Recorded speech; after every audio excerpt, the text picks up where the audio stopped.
My young artists, I am doing this short video just to show you a few of the different ways that you can draw hair. And remember, it's good to learn from different people.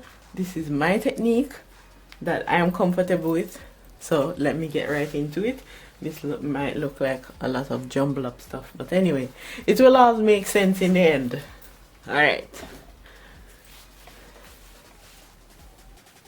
let's just create the face shape, and as I said, we're just going to create the basic face structure. A circle, half the length of the circle, extend it down for the chin line.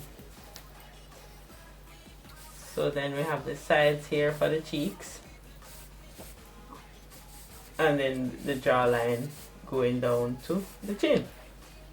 Basic face shape. The hairline is just a little bit from the top, a little bit down from the top of the head. And I'm going to just create a shape here of some straight hair, and this is from a picture reference from Asala. Thank you, Asala. Thank you again. These references are really useful. Alright, so I'm just creating the basic hair shape. That's the first step. Next, we're going to look at shadows. Where are the shadows? And let's add the neck in. Try not to make the neck too narrow. The neck is about a little bit narrower in width than the width of the face. Alright, so we know how the hair falls behind the neck as well. So the darkest areas are behind the back of the hair, right? And while you're shading, you use the strokes of the hair, the direction that the hair is going in, to help give you that same effect. I'm putting in all the shadows, and that would be the hair at the back of the neck and in some areas within the hair close to the face, right? Next, we're going to use that same streaky motion to create the shape of the hair. Put some strands in, and we're not going to draw every strand of hair, as I said before. We're just creating the impression of hair. Now, Asala's hair is darker, closer to the root, so we'll make that impression there, and then lighter as you go down to the ends. And the way how we give that effect is by ensuring that the strokes that we use at the root of the hair are a lot darker. We'll put a lot more pressure on the pencil, and as we're going down to where we have like a light blonde color, we're going to just leave some lighter streaks or strands, and less streaks as well. And what I do for gray hair as well is to just create the impression of hair in the borders, on the borders of the hair, and then leave the middle very scantily done with some streaks. Right? So that's for straight hair. I'm going to draw the shape of the hair again. That's what we start with always, the shape of the hair.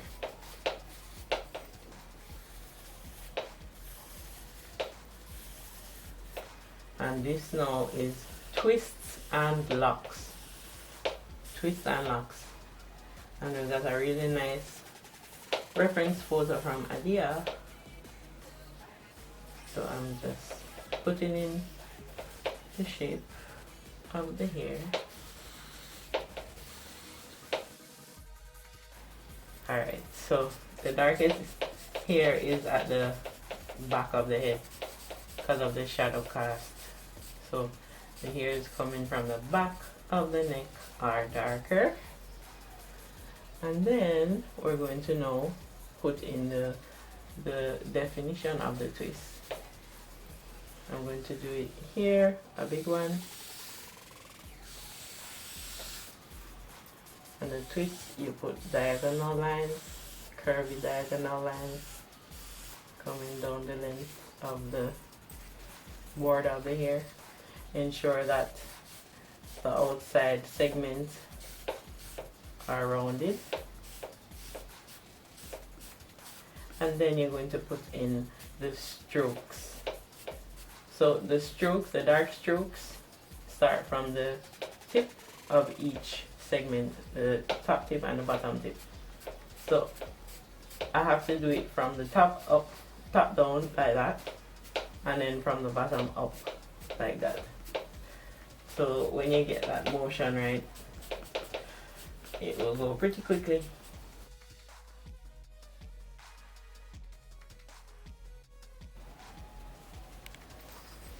I'm going to use Adia's picture as well to do locks. I'm going to create another strand, large strand, and we're going to choose to have the highlights on the left side, right? I'm going to ensure that this line is lighter, right? Because that's the highlighted side. And I'm going to just do some shading on the right side.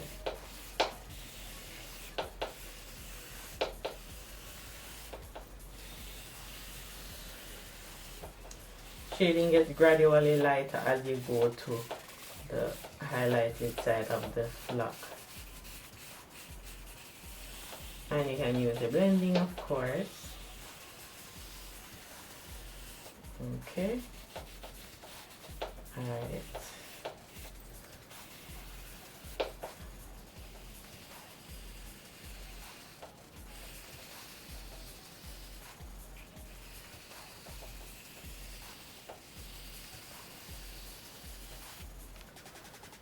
And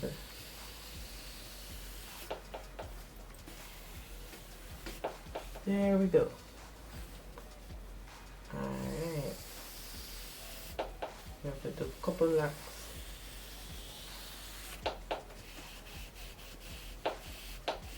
Start dark and get light as you go.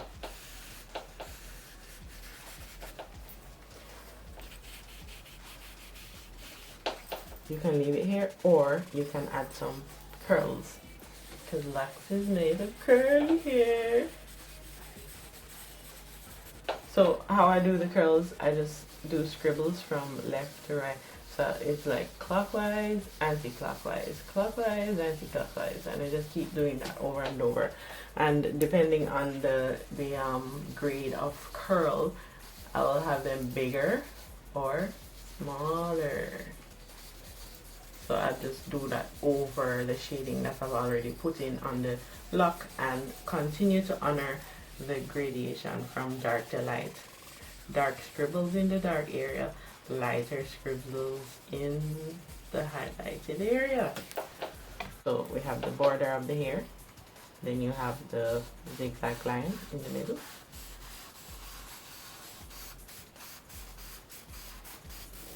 And then we're going to take the point of each zigzag and connect it to the border of the hair like that, like that. And this, what we're doing, is the same thing that we would do when doing cornrows or cane rows, whichever you call it. They're just flat on the head instead of hanging down. Alright, so then we're going to round up the outside border of each segment to give it a more natural look. Remember, you start with light lines. I'm just doing it dark with this charcoal pencil so you can see what I'm doing. Alright, next step is to put those little strokes in. Those same strokes where you start dark, go light. The same thing that we did with the twist. So at the tip of the segment, we start, it's dark and then it gets lighter as you go to the other end of the segment.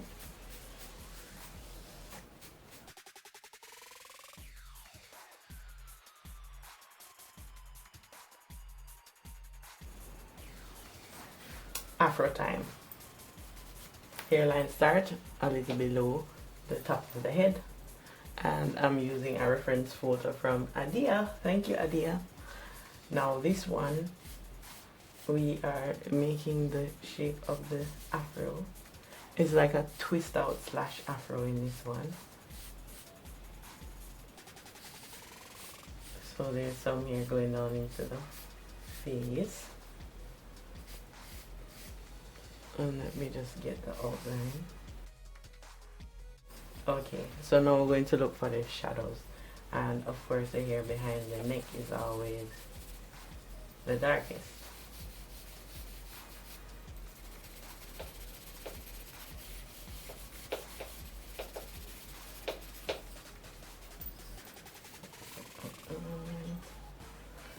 Alright, and sometimes close to the ears you will see shadows as well. In her picture her ears aren't showing, so I might just shade that out. And there are some areas of darkness within the afro itself, so I'm just putting in random areas of darkness. Alright, so after you put in those dark areas, you can actually shade the whole hair in, not losing my dark shaded shadow areas. Alright, now to put in the curls. Now the curls, of course, again, same clockwise and anti-clockwise motion, like that. And you're creating the impression of hair, so you don't have to put these curls everywhere. Depends on how much details you want to put into your piece of work.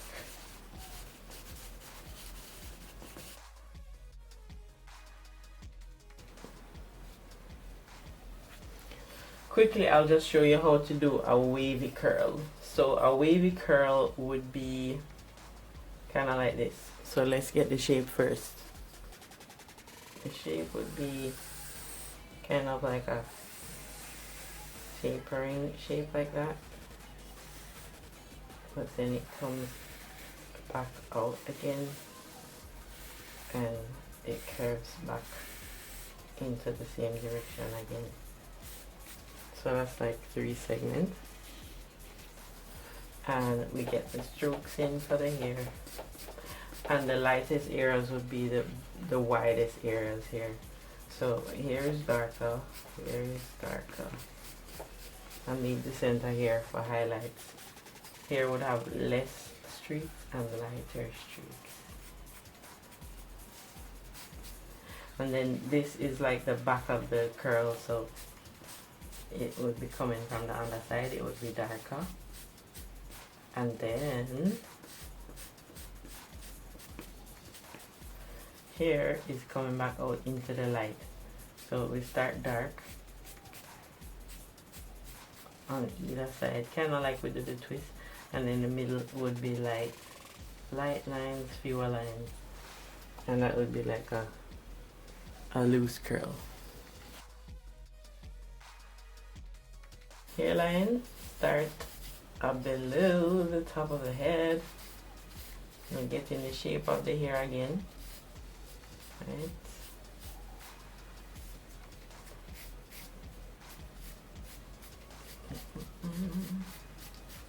So that's the part that has higher hair, and then we're going to have the faded area here. So it's like curly hair up here, one segment, then the faded area here, another segment, and here would be like no hair. Now we're going to shade in the dark areas.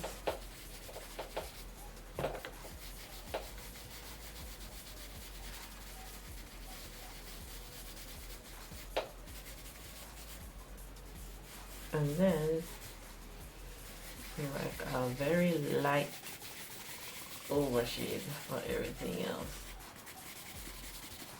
And you can blend that in. Same curly action. Scribble, scribble, left and right. Now the faded part would be not using the same scribbles but some strokes. And we're going to start with dark strokes and then it get lighter as you go to the area that has no hair. So darker to lighter.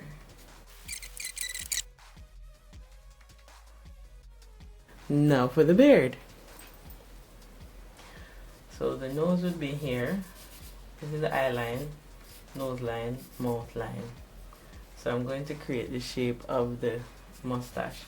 Below the nose, there's kind of like a triangle right above, below the nose, right above the mouth. So that's the shape of the beard I'm going for right now. Right? Goes down.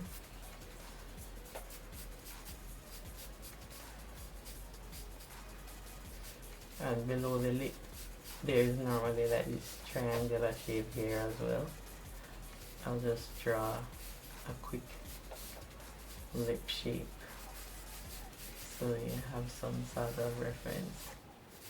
Right? Lip shape. Lean. Alright.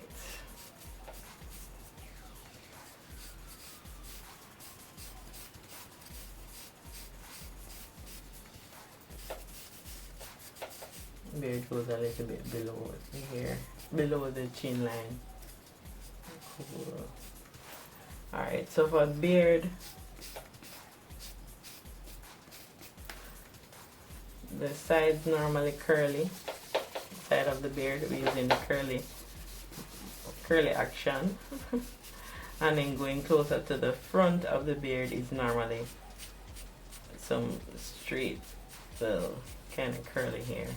Curvy hair, streaks like that.